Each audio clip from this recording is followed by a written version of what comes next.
Peu avant cela, son cabinet de travail, le Premier ministre, chef du gouvernement, le professeur Daniel Onando, a reçu le syndicat des professionnels des eaux et forêts suite au mouvement d'humeur observé par les agents du ministère de la Forêt. Le Premier ministre a été sollicité pour éteindre ce tison qui pourrait causer un feu de forêt au ministère de la Forêt. David Soumaïa, Olivier Onodiban.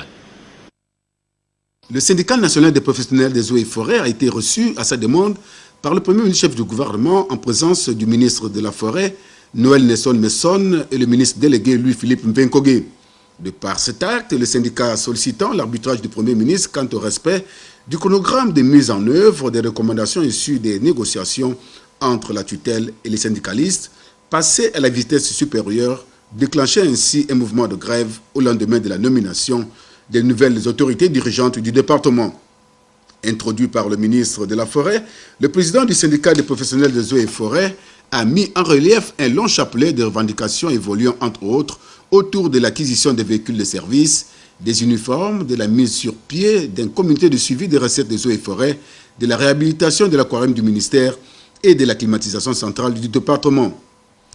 Très attentif à ces préoccupations, le Premier ministre du gouvernement a demandé expressément aux syndicalistes de faire confiance à leur hiérarchie.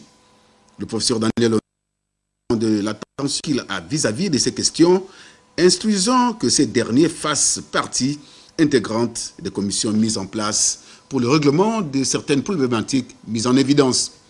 Les échanges furent constructifs, les assurances du chef du gouvernement, tout en convainquant les partenaires sociaux, les ont renvoyés à la base suite à l'appel de reprise de travail formel lancé par le Premier ministre, chef du gouvernement.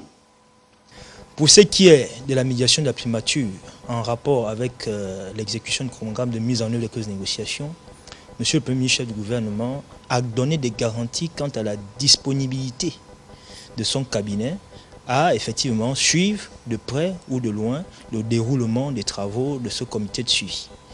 Pour ce qui est du repositionnement de l'administration des eaux et forêts, en rapport avec les grilles des primes d'incitation ou fonds communs qui ont été communiqués aux différents départements ministériels, M. le Premier ministre, chef du gouvernement, a également garanti l'intégration ou l'implication de l'administration des eaux et forêts dans les différentes commissions qui sont en train de travailler en ce moment sur les dites questions.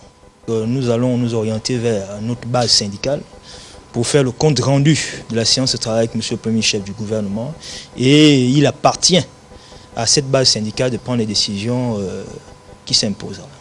Cet enthousiasme des agents à l'issue des échanges augure certainement des lendemains meilleurs pour une sérénité retrouvée aux eaux et forêts.